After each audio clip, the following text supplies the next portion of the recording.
আল্লাহ রাব্বুল আলামিন বলেন, ইয়ালামুনা মা তাফআলুন। আল্লাহ রাব্বুল আলামিন বলছে, বান্দা তুমি যা করো সমস্ত কিছুই তিনি জানেন। আল্লাহ কোরআনে অন্য আয়াতের মধ্যে বলছেন, মা ইয়ালফিযু মিন কাউলিন ইল্লা লাদাইহি রাকিবুন আতীদ। বান্দা হেন কোনো কথা তুমি বলো না যে কথার ব্যাপারে আমি জানি না। সমস্ত কিছু কথার রেকর্ড আমার কাছে থাকবে।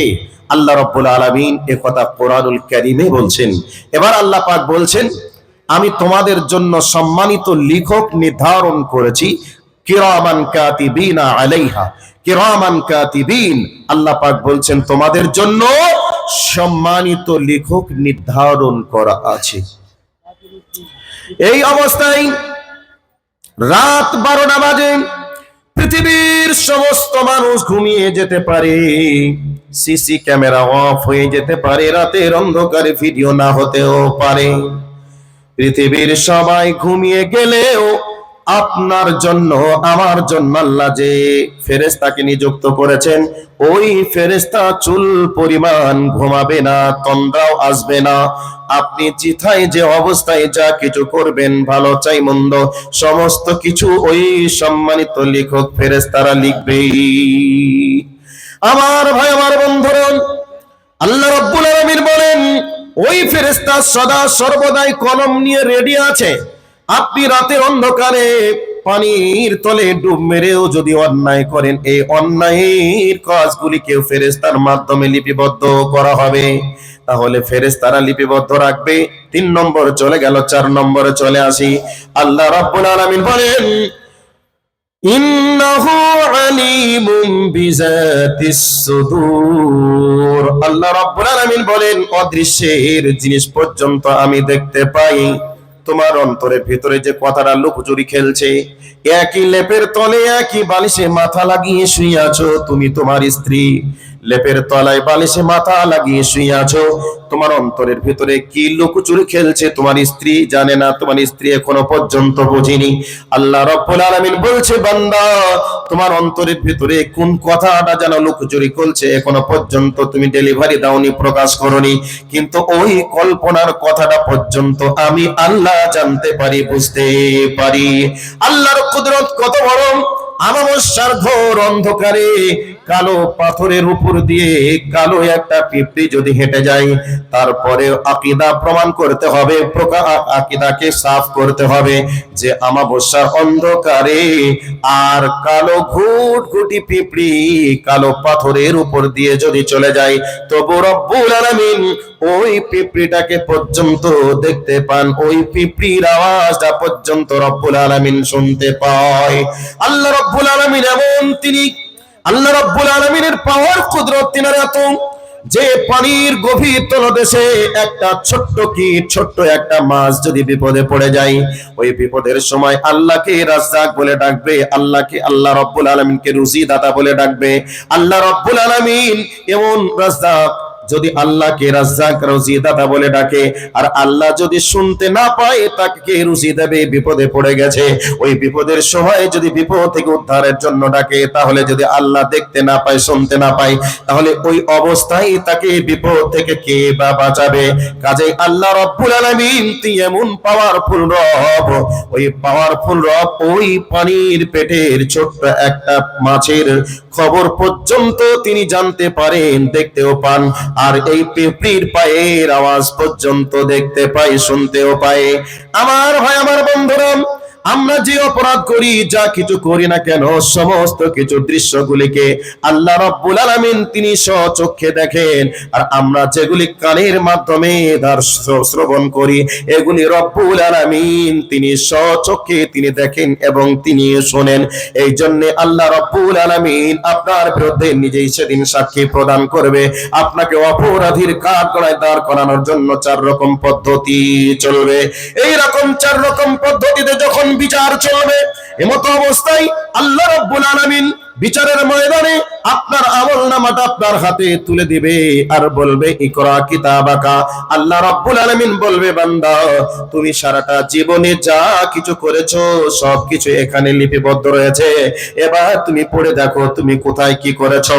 এবার আপনাদের প্রশ্ন থাকতে পারে মাওলানা সাহেব আপনি বলছেন পড়তে দেওয়া হবে, তো আমরা তো বাংলা ভাষার মানুষ, তাল বাংলার মানুষ, আমরা আরবি জানি না, ইংরেজি জানি না, তাহলে ওই আমলনামাটা বা ওই যে আমলনামাটা আমাদের হাতে তুলে দেওয়া হবে ওটা কোন ভাষায় থাকবে, আরবিতে থাকবে নাকি বাংলায় থাকবে?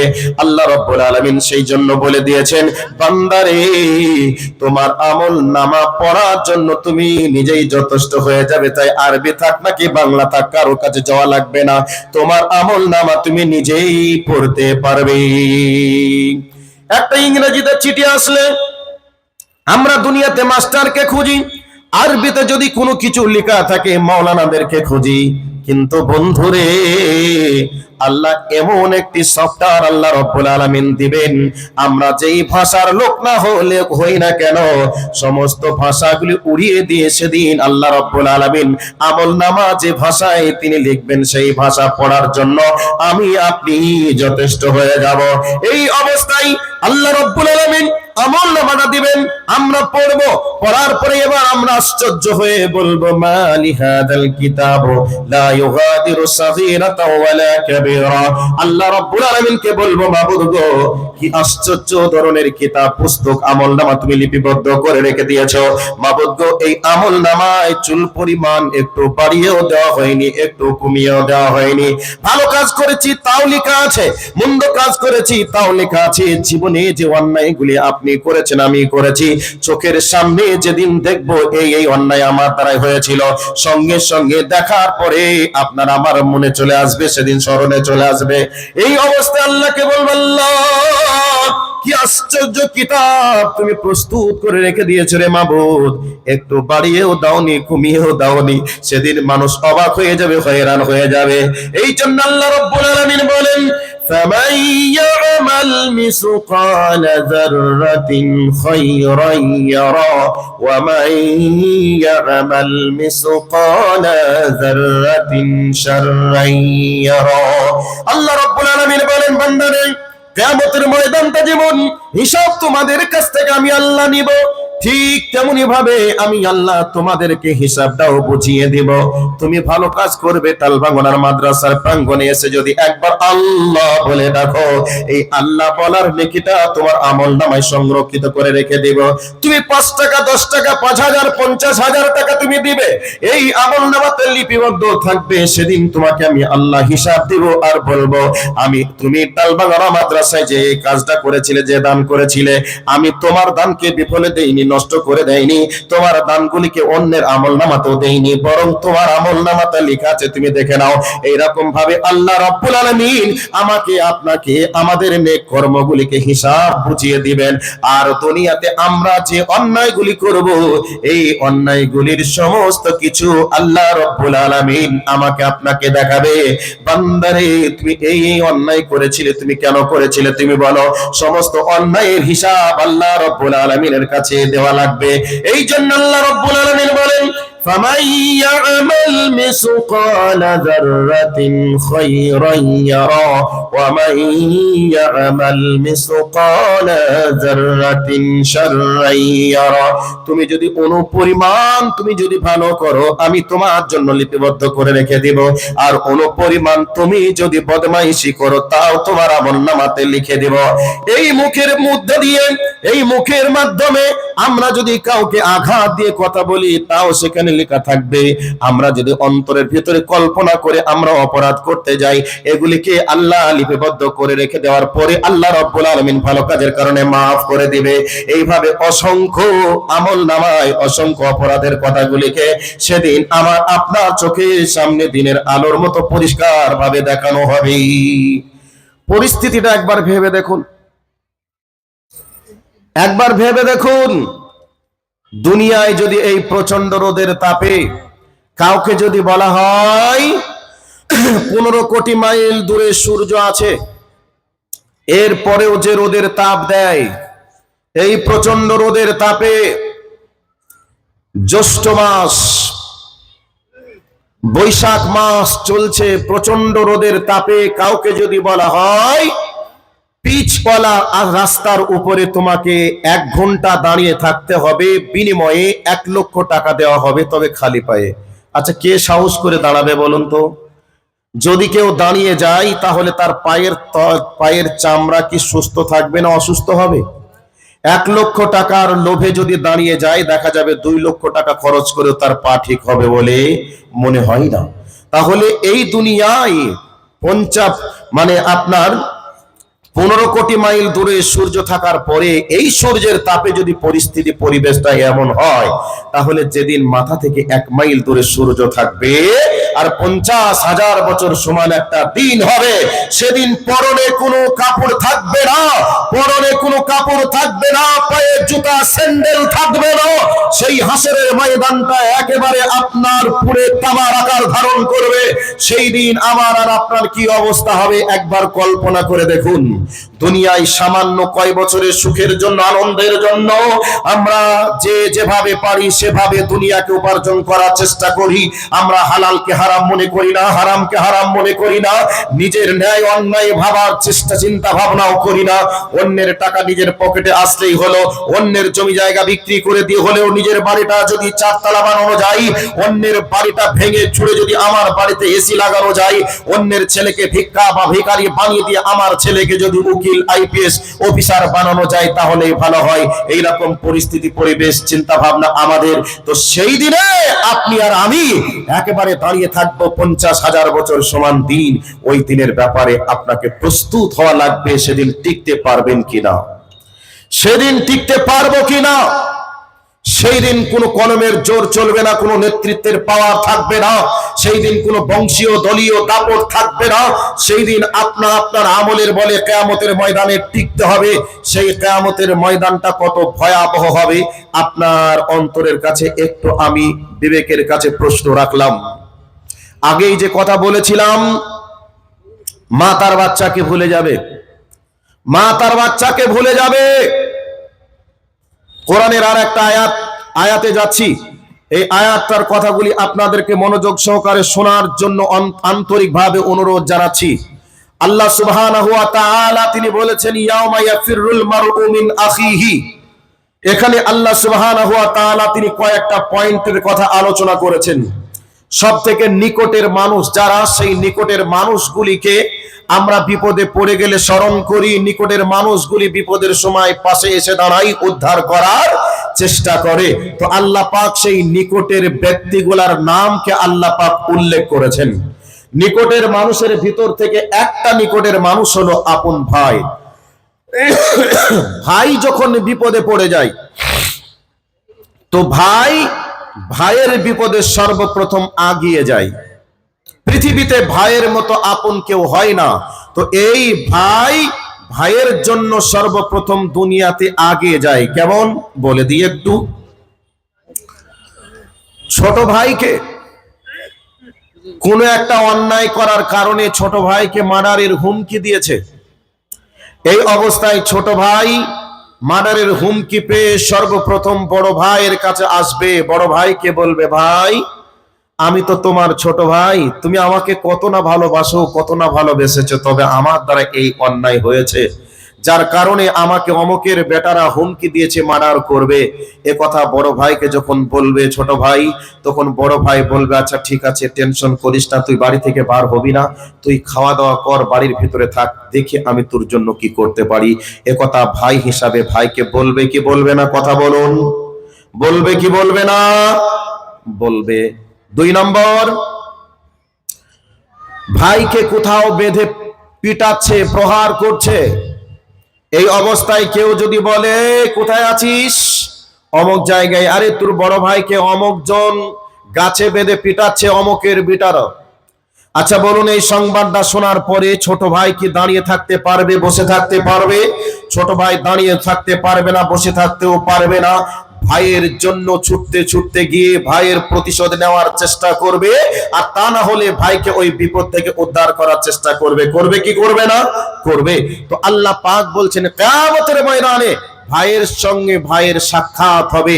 ভাইকে ভাই দেখবে, যেমন মানুষ রাস্তায় চলতে চলতে যদি বাঘ দেখে, সিংহ দেখে, বড় একটা সাপ দেখে, এই দৃশ্যগুলিকে দেখার পরে ওখানে দাঁড়িয়ে থাকবে না ওখান থেকে প্রাণ বাঁচানোর জন্য পালিয়ে যাবে? কি করবে একটু বলুন তো ভাই, কি করবে? দেখার সাথে সাথে কোনো গবেষণা নেই, কোনো ভাবনা চিন্তা নেই, দেখার সাথে সাথে প্রাণ বাঁচানোর জন্য যেমন শক্তি আছে সেই শক্তিকে উজাড় করে দিয়ে নিজের প্রাণকে বাঁচানোর জন্য চেষ্টা করবে। কিয়ামতের ময়দানে ভাই ভাইকে দেখবে, আর ভাইকে দেখার সাথে সাথে ভাই পিলকিয়ে দৌড় দিয়ে পালিয়ে যাবে। না, ওখানে ভাই আছে, ভাইয়ের কাছে পরিচয় দেওয়া যাবে না। ভাইকে দেখার সাথে সাথে আরেক ভাই ছুটতে শুরু করবে। আল্লাহ পাক বলছেন, কোন দৃশ্য হলে এমনটা হতে পারে? পৃথিবীতে এমন দৃশ্য দেখেছেন? ভাইকে মারছে, আরেক ভাই বলছে তুই মরবি মর, আমি আর মরবো না, আমি পালিয়ে গেলাম। এইরকম দৃশ্য পৃথিবীতে হয় না। এই অবস্থায় ভাই বলে, বাঁচতে হলে ভাইকে সঙ্গে নিয়ে বাঁচবো, মরতে হলে দুই ভাই একই সঙ্গে মরবো। এমন কথা বলে কি বলে না? কিন্তু কিয়ামতের ময়দানটা এত ভয়াবহ হবে, ওই ভয়াবহ পরিস্থিতি পরিবেশ দেখে ভাই ভাইকে দেখবে আর ভিনকিয়ে দৌড় মেরে পালিয়ে যাবে। এই অবস্থায় ফাররা ইয়াফিরু, এই যে শব্দ এসেছে, এই শব্দের অর্থ হচ্ছে ভিনকিয়ে ছিটকে দৌড় দিয়ে পালিয়ে যাওয়া। সম্মানিত উপস্থিতি, আল্লাহ পাক তারপরে বলেছেন কিয়ামতের ময়দানে ভাই ভাইকে পরিচয় দিবে না, বাপ ছেলেকে পরিচয় দেবে না, বা ছেলে বাপকে পরিচয় দিবে না, মা বেটাকে পরিচয় দিবে না, বেটা মাকে পরিচয় দেবে না। তাহলে কোন পজিশন হলে এমন ঘটনাগুলি ঘটতে পারে আমরা কি একটু কল্পনা করে দেখেছি? কোরআনের আয়াতগুলি আমরা পড়ি, কোরআন আয়াত আমরা পড়লে কোরআনে কি বলেছে আমরা জানার চেষ্টা করি না। এখন বর্তমান সময়ে মানুষ তো কোরআন শিখতেও চায় না, জানতেও চায় না। মানুষ মনে করে আমি 200 বছর 2000 বছর আমি বাঁচার স্বপ্ন দেখি। এই স্বপ্ন দেখে মানুষ তার সার্বিকভাবে চেষ্টা চালায় দুনিয়ার আমি শেষ সীমা অতিক্রম করব, কিন্তু কবরে যাব, হাসরে যাব, মিজানে যাব, ফুলসিরাতে যাব। এ ব্যাপারে যে একটু প্রস্তুতি নেওয়া লাগবে, এর প্রস্তুতি সম্পর্কে কারোর কোনো চেষ্টা নেই। সম্মানিত উপস্থিতি, একজন যুবক বিবাহ করবে, বিবাহ করার 6 মাস আগে থেকে ট্রেনিং নেই যে আমার বেগমের সঙ্গে সর্বপ্রথম বাসুর রাত্রিতে কি কথা বলবো। একটা মেয়েও ভাবে যে আমার স্বামীর সঙ্গে সর্বপ্রথম কি কথা বলবো, বাসুর রাত্রির গল্পটা কেমন হবে, বাসুর রাত্রিতে এক অপরের সঙ্গে আনন্দটা কেমন হবে। এর জন্য 6 মাস থেকে প্রস্তুতি নেয়, ট্রেনিং নেয়, পরামর্শ নেয় এক অপরের কাছে। কিন্তু আমি আপনি নীরব নগরের মাটিতে চলে যাব 70 বছর জিন্দেগিকে অতিক্রম করে, সর্বপ্রথম আমার রবের সঙ্গে কবরে কিভাবে আমার হিসাবটা রবের কাছে যাবে, কবরের প্রথম রাতটা আমি কেমন করে পার করব, এ ব্যাপারে আমাদের মনের মাঝে কারো চেষ্টা নেই, কারো চিন্তাও নেই, কারোর ভাবনাও নেই। এই চিন্তা ভাবনা যদি আমাদের অন্তরে এসে যায় তাহলে আমাদের নিশ্চয় একটা পরিবর্তন হবে। সম্মানিত উপস্থিতি, আপনাদেরকে ছোট্ট করে কথাগুলি আর একবার বলার চেষ্টা করছি, শুনে রেখে দেন।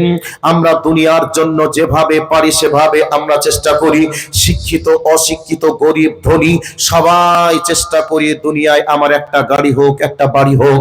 সবাই চেষ্টা করে আমার ছেলে ডাক্তার হোক, ইঞ্জিনিয়ার হোক, প্রফেসর হোক, সবাই চেষ্টা করে। কিন্তু এই চেষ্টা করে যেভাবে দুনিয়ার জন্য, আখিরাতের জন্য সবাই যদি আমরা দুনিয়ার তুলনায় 10% চেষ্টা করতাম, আমরা সকলে জান্নাতি মেহমান হতাম, দুনিয়ায় আমরা শান্তির বাগানে বসবাস করতাম। কিন্তু আখিরাতের তুলনায় দুনিয়ায় আমাদের কোনো দুনিয়ার তুলনায় আখিরাতের আমাদের কোনো প্রস্তুতি নেই। কথাগুলি একটু মিলিয়ে দেখুন, কথাগুলি আমি ভুল বললাম নাকি ঠিক বললাম? ভাইয়া, কত ভয়াবহ পরিস্থিতি পরিবেশ তৈরি হবে সেই দিনে। এবার শুনে নেন, আল্লাহ রাব্বুল আলামিন বলেন কিয়ামতের ময়দানে এবার মানুষের হিসাব চলবে। মানুষদেরকে দুই হাতে দুই ভাবে আমলনামা দেওয়া হবে, ডান হাতে দেওয়া হবে, বাম হাতেও দেওয়া হবে। যারা অপরাধী হবে তাদেরকে বাম হাতে আমলনামা দেওয়া হবে, যারা নেক কাজ করবে তাদের জন্য দুনিয়াতে ডান হাতে আমলনামা দেওয়া হবে। সর্বপ্রথম বাম হাতে আমলনামা যাওয়া পাবে তাদের কথাটা বলে দিই, তারপরে ডান হাতের আমলনামার কথা বলবো। আল্লাহ রাব্বুল আলামিন বলেন, فَأَمَّا مَنْ أُوتِيَ كِتَابَهُ بِشِمَالِهِ فَيَقُولُ يَا لَيْتَنِي لَمْ أُوتَ كِتَابِيَهْ। সেই দিন ডান বাম হাতে যাদেরকে আমলনামা দেওয়া হবে, বাম হাতে আমলনামা পাওয়ার পরে তারা বলবে, আয় আল্লাহ, যদি আমাদের আমলনামা না দেওয়া হতো, মরে গিয়েছিলাম, ভালোই ছিলাম, যদি আর জীবিত না হতাম কতই না ভালো হতো। এইভাবে যারা লক্ষ বছর হাজার বছর বাঁচার স্বপ্ন যারা দেখে, ওই মানুষগুলি সেদিন আফসোস করে বলবে, যদি হিসাবটা না হতো কতই না ভালো হতো। এই অবস্থায় তারা বলবে, ফাআম্মা মান উতিয়া কিতাবাহু বিশিমালিহি ফায়াকুলু ইয়া লাইতানি লাম উতা কিতাবিয়া ওয়া লাম আদরি মা হিসাবিয়া ইয়া লাইতাহা কানাতিল কাদিয়া। সেদিন মানুষগুলি বাম হাতে আমলনামা পাওয়ার পরে সেদিন দুঃখ করে বলবে, আল্লাহ, যদি আমলনামাটা যদি না দেওয়া হতো কতই না ভালো হতো, মরে গিয়েছিলাম, যদি জীবিত না হতাম কতই না ভালো হতো, আমি তো কোনোভাবেই প্রস্তুত ছিলাম না, হিসাব দেওয়া লাগবে। এই অবস্থায় মানুষগুলি এমনটা কথা বলতে বলতে বলতে বলতে সেই দিন তারা বলবে, মা আগনা আন্নি মালিয়া হালাকা আন্নি সুলতানিয়া। আমার সম্পদ ছিল লক্ষ লক্ষ মিলিয়ন ট্রিলিয়ন টাকার মালিক আমি ছিলাম, লক্ষ লক্ষ টাকার সম্পদ আমার ছিল, আমার ধন সম্পদ আজকে তো কোনো কাজে লাগলো না, কোনো উপকারেও আসলো না। কি হলো? উপার্জন করে সম্পদের মালিক হয়ে কোনো লাভ তো হলো না। এবার বলবে, হালাকা আন্নি সুলতানিয়া, আমার নেতৃত্ব, আমার ক্ষমতা, আমার বাদশাহী সব যেন ধূলিসাৎ হয়ে গেল, নষ্ট হয়ে গেল। আমার তো আজকে কোনো সম্পদ কাজেও লাগলো না, আমার নেতৃত্বের কোনো পাওয়ারও কাজে লাগলো না, কাটলো না। এইভাবে মানুষগুলি সেদিন বলতে থাকবে, আলাকান্নি সুলতানিয়া খুযুহু ফাগুল্লুহু সুম্মাল জাহিম সাল্লু। আল্লাহ রাব্বুল আলামিন সেই দিনে বাম হাতে আমলনামা প্রাপ্ত ব্যক্তিদেরকে আল্লাহ রাব্বুল আলামিন ফেরেশতাদেরকে অর্ডার করবে, এদেরকে 70 হাত লোহার শিকল দিয়ে বাঁধো, আর বাঁধার পরে তাদেরকে জাহান্নামের মধ্যে ফেলে দাও। আমার ভাই, আমার বন্ধুরা, টাকার পিছনে ছুটতে গিয়ে পরকালকে ভুলে গিয়ে যারা দুনিয়ায় পাগলের মতো ছুটলো, তারা সেদিন নিজেরা বুঝবে, নিজেরা দেখবে যে আজকে আমার সম্পদ কোনো কাজে লাগলো না। যারা নেতৃত্বের পাওয়ার নিয়ে যারা দুনিয়ায় লাপালাপি ফাটাফাটি করে, তারাও সেদিন বলবে, আজকে আমার বংশীয় দাপট কোনো কাজে লাগলো না, আজকে আমার নেতৃত্ব রাজনৈতিক দলের কোনো কাজ চললো না, পাওয়ারও কোনো কাজে লাগলো না। সেই দিন মানুষগুলি সেদিন আফসোস করবে, আর নিজের আঙ্গুলগুলি মুখের ভিতরে ঢুকিয়ে দিয়ে কচকচ কচকচ করে চিবাবে, কামড়াবে, আর নিজেরা সেদিন হাই হাই হাই হাই করে চিৎকার করবে, ইয়া নাফসি ইয়া নাফসি বলে চিৎকার করবে, পানি পানি করে সেদিন আওয়াজ দিতে থাকবে। আমার ভাই, আমার বন্ধুরা, আল্লাহ রাব্বুল আলামিন এবার কোরআনুল কারীমে ডান হাতে আমলনামা প্রাপ্ত ব্যক্তিদের জন্য কি বলেছে সংক্ষিপ্ত আকারে বলে দেই। আল্লাহ রাব্বুল আলামিন বলছেন, ফাআম্মা মান উতিয়া কিতাবাহু বিয়ামিনিহি ফায়াকুলু হা উমকুরাউ কিতাবিয়া ইন্নী যানানতু আন্নী মুলাকিন হিসাবিয়া ফাহুয়া ফি ঈশাতির রাদিয়া। আল্লাহ রাব্বুল আলামিন বলেন, ডান হাতে আমলনামা দেওয়া হবে। মানুষ সেদিন আনন্দ চিত্তে হাস্য উজ্জ্বল চেহারা নিয়ে মানুষ সেদিন বলতে থাকবে, দুনিয়ায় যেমন একটা ছেলে যদি পরীক্ষায় ভালো রেজাল্ট করে, রেজাল্ট করার পরে তাকে যদি জিজ্ঞাসা করে তুমি কত নাম্বার পেয়েছো, সেই ব্যক্তি মুখে কথা না বলে রেজাল্টটা, মার্কশিটটা যেমন হাতে ধরিয়ে দেয় আর বলে, তোমরা দেখো আমি কত পেয়েছি কোন সাবজেক্টে। ঠিক তেমনি ভাবে আল্লাহ রাব্বুল আলামিন বলেন, কিয়ামতের ময়দানে যারা ডান হাতে আমলনামা পাবে, তারা হাস্য উজ্জ্বল চেহারা নিয়ে আনন্দে মানুষকে বলতে থাকবে, হা উমকুরাউ কিতাবিয়া, তোমরা আমার আমলনামাটা পড়ে দেখো, ইন্নী জানানতু আন্নী মুলাকিন হিসাবিয়া, আমি জানতাম আমার রবের কাছে সাক্ষাৎ করতে হবে, আর আমার রবের কাছে আমাকে হিসাব দেওয়া লাগবে, এই ব্যাপারে আমি প্রস্তুত ছিলাম, আর সেইভাবে আমি দুনিয়া করেছিলাম। ইন্নী জানানতু আন্নী মুলাকিন হিসাবিয়া ফাহুয়া ফি ঈশাতির রাদিয়া, আল্লাহ রাব্বুল আলামিন তাদেরকে এবার সম্মানিত জনক তাদেরকে জীবন দান করবেন, হাস্য উজ্জ্বল জীবন আল্লাহ রাব্বুল আলামিন দান করবেন। এই অবস্থায় আল্লাহ রাব্বুল আলামিন বলেন তাদেরকে এবার সম্মানের জীবন শুরু করা হবে, সম্মানের জীবন তাদেরকে দেওয়া হবে। আল্লাহ পাকের পক্ষ থেকে তাদের জন্য বলা হবে কুতুফুহা দানিয়া, তোমাদের জন্য ফল ফ্রুট গুলি তোমাদের আয়ত্তের ভিতরে, লাগালের ভিতরে রেডি আছে। ওই ফল ফ্রুট গুলি তোমরা ভক্ষণ করবে, তোমরা খাবে। কুলু ওয়াশরাবু হানিয়াম বিমা আসলাফতুম ফিল আইয়ামিল খালিয়া, তোমরা দুনিয়াতে যেভাবে আমল করেছো সেই আমলের বিনিময়ে আজকে তোমাদের জন্য এই সার্বিকভাবে তোমাদেরকে আমি আল্লাহ সমস্ত পরিষেবা তোমাদের জন্য প্রস্তুত করে রেখে দিলাম। ভাইয়া 60 বছরের জীবনটাকে কন্ট্রোল করে নিয়ে যদি কোরআন সুন্নাহ অনুযায়ী আমরা চালাতে পারি, তাহলে আমাদের ডান হাতে আমলনামা আসবে হাসরের ময়দানে। আর আমাদের জন্য আল্লাহ রাব্বুল আলামিন তিনি বলবেন, বান্দা তোমাদের জন্য একবারে তোমাদের আয়ত্তের ভিতরে লাগাতে পারবে, বসে বসে খেতে পারবে। তোমাদের আয়ত্তের ভিতরে আমি বিভিন্ন ফল ফ্রুট গুলিকে রেডি করে রেখে দিলাম, তোমরা খাবে, এখানে তোমরা অবস্থান করবে। তোমাদের মনে যা চাইবে তোমরা তাই করবে, যা খেতে মনে চাইবে তোমরা তাই খাবে। আনকন্ট্রোল হয়ে যদি দুনিয়াতে আপনি চলেন, তাহলে জেনে রেখে দিবেন আজীবন কালের জন্য আফসোস আফসোস আফসোস। আঙ্গুলটা ঢুকে দিয়ে চিৎকার মেরে কাঁদবেন, আর সেদিন আফসোস করবেন, আল্লাহ দুনিয়ায় একবার পাঠিয়ে দাও, আর অন্যায় করব না। দুনিয়াতে 5 ওয়াক্তের নামাজ তো পড়বই পড়বো, তাহাজ্জুদ মিস করব না, আমাকে একবার দুনিয়ায় পাঠিয়ে দাও।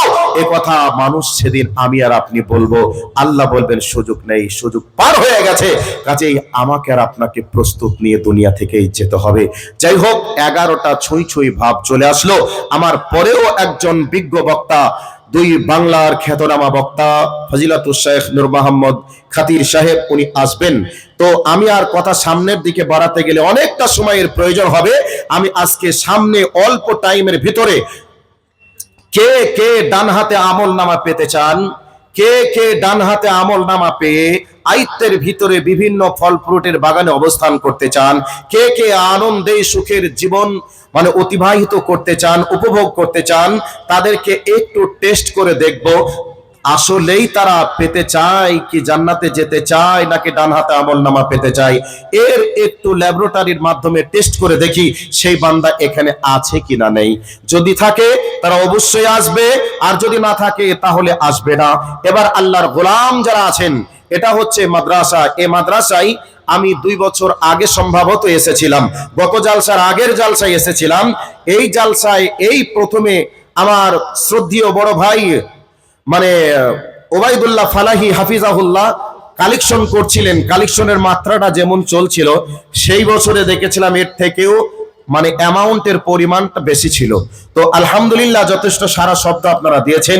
আজকে একটু টেস্ট করে দেখবো ডান হাতে আমল নামা কে কে পেতে চান। আর সেদিন হাস্য